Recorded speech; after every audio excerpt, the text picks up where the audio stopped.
Modern Fire Emblem comes with many privileges: enemy phase skips, predictive enemy targeting, the turn wheel mechanic, and a ton more, including the on-topic one of the day, paralogs you really shouldn't be missing unless you didn't recruit a certain character. Awakening Fates and Three Houses had no annoying crypticism when it came to telling you how to unlock their paralogs. It's all just a variance of the same thing: recruit the person, get the relevant paralog. Though, some 3H paralogs were kinda random and unintuitive. Caspar and Mercedes or Leonie and Linhardt don't even support each other, but they're both required for their joint paralogs, but whatever. Older games didn't operate so simply. Without the use of a guidebook or consultation to the internet, Fire Emblem games back then had very obnoxious and cryptic requirements to, say, recruit a character, like Xavier in 3C776, or to unlock a Gaiden chapter, which, for the Fire Emblem player starting from the 3DS or Switch, the term Gaiden chapter preceded paralog. Fire Emblem The Blazing Blade is in a tier of its own for not only having very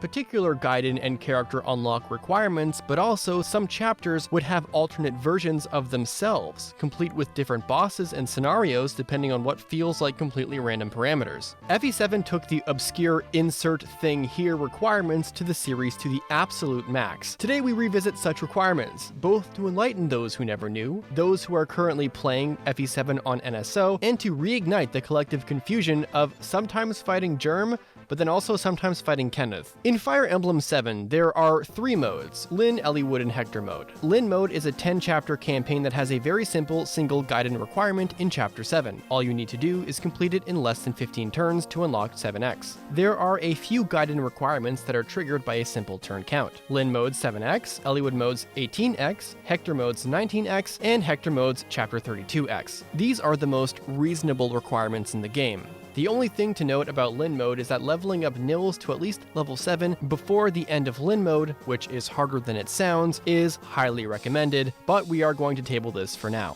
Things get slightly more elaborate as we progress in the deeper level of chapter requirements. Chapter 13 of either mode is a very straightforward visit the Northwest Village to unlock 13x, which is an important one as it lets you recruit Merlinus early. Chapter 16/17 of Eliwood/Hector mode requires the player to have at least one Kalen soldier alive. There's no explicit explanation on doing this, but some kind of reward should naturally be inferred, as Lucius is an NPC unit that can be recruited and you want to keep him alive too. Another chapter unlock in this vein is Chapter 26/27, whereupon you need to recruit Nino and talk to Jafar before it ends. This unlocks the Water Temple chapter where you fight Sonia.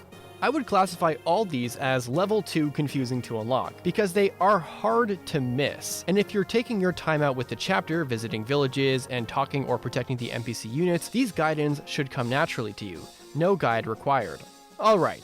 Consider the above to be baby mode, the traditional, normie ways of getting Gaiden chapters unlocked, because things are about to get silly. Chapter 22/23 is the chapter where you recruit Hawkeye. And while one requirement for the Gaiden chapter following this makes sense, recruit and keep him alive, the other is to earn at least 700 experience points in the map. It sounds random at first, and to be honest, it kind of is, but it's meant to incentivize the player to not let Pent, the NPC in this chapter, hard carry you and steal your EXP for the entire chapter. But still, it can be pretty annoying regardless, especially on harder difficulties, and on Hector hard mode especially, where this map also has Fog of War in a desert. Chapter 22 is around the time where characters start promoting, and their EXP scales slowly due to their tier 2 class. This can make getting to 700 EXP more difficult because you're going to need to feed kills to unpromoted units who are probably on the lower end of levels, since Jasmine and Paul are like the only promoted units in this chapter, even though you can still grind dances and heals. In any case, the game does not explain nor hints, and doesn't for any other requirement anyway, that you need to get a specific amount of EXP.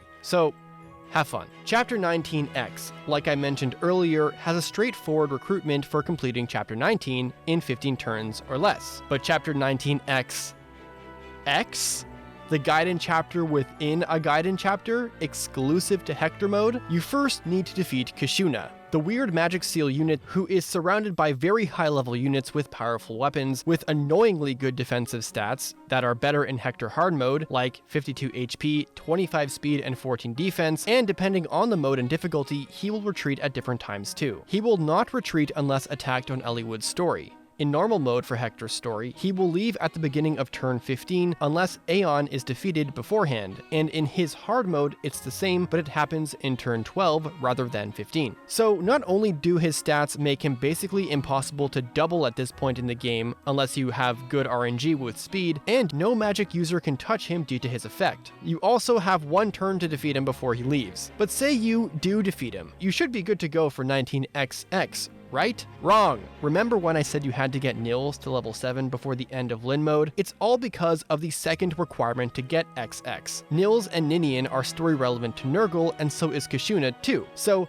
yeah, I guess that's why, but getting Nils to level 7 takes a long time to do, and you need to deliberately grind and pad out the chapters you have Nils in because he can't fight, can only be attacked by enemies, and dancing grants him not that much EXP. To make matters worse, this also means you need to play Lin mode in its totality just to level up Nils to level 7. You can't skip Lin mode and start with Hector or Eliwood mode off the bat, so playing Lin mode is a must. Chapter 19XX is thus a collective grind. It is also the final Gaiden requirement on the list in the game, but it isn't the final chapter requirement.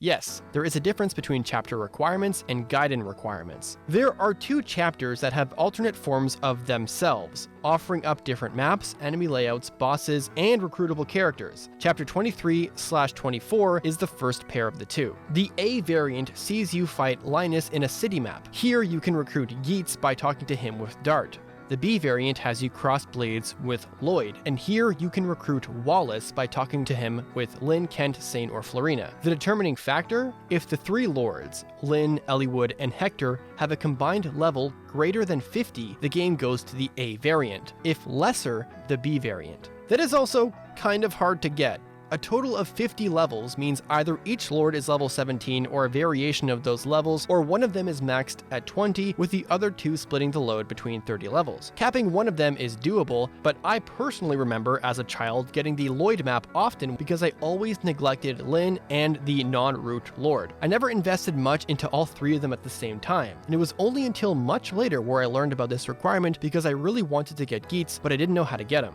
And finally, chapter 25/27. The variants of each other have requirements more convoluted than its fangy cousin. So, remember this map? Remember how sometimes it would look like this, and then look like this? You know how sometimes Karel would show up and blow your mind with how cool he looked, but then in another playthrough you would get Harken the hero instead, but never both, but still have no idea why you got Harken more in this map than Karel? Remember how in another playthrough you would randomly fight Kenneth instead? Well, the first condition has to do with whether or not your magic users, specifically Urk, Priscilla, Sarah, and Lucius, not counting them in Lyn mode, total gained EXP is greater than that of your physical damage users, specifically Guy, Barter, Dorcas, and Raven. If the magic users have more, you go to Kenneth's map.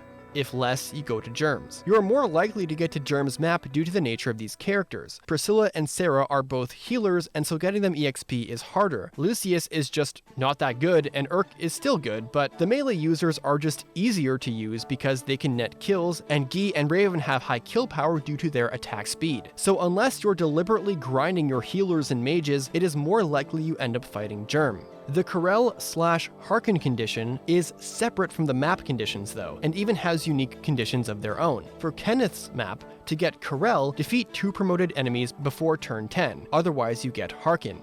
For Germ's map, to get Harken, open fewer than 4 doors before turn 10, otherwise you get Karel. And due to the enemy/door layout of either map, recruiting Karel on Kenneth's map is easier than recruiting Harken, and conversely, recruiting Harken on Germ's map is easier than recruiting Karel. So there are layers within layers of this convoluted and random-ass chapter variant requirement. I genuinely do not understand why they went with these requirements for these units, but given how FE7 was peak confusion in the entire series, I'm guessing they decided, hey, this is kind of stupid actually, and reeled it back after this game.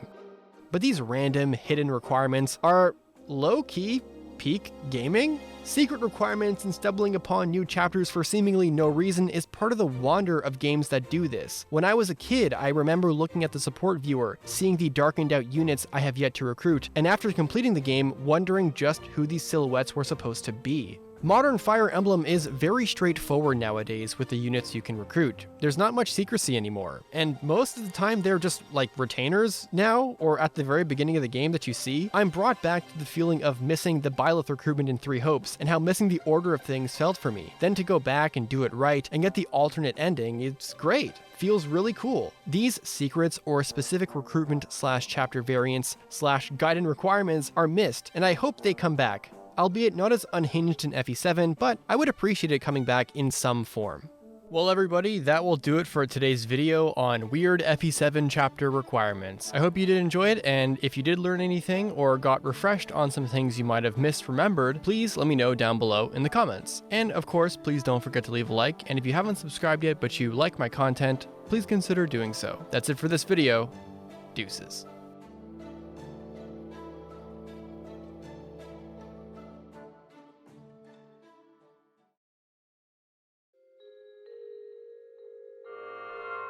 You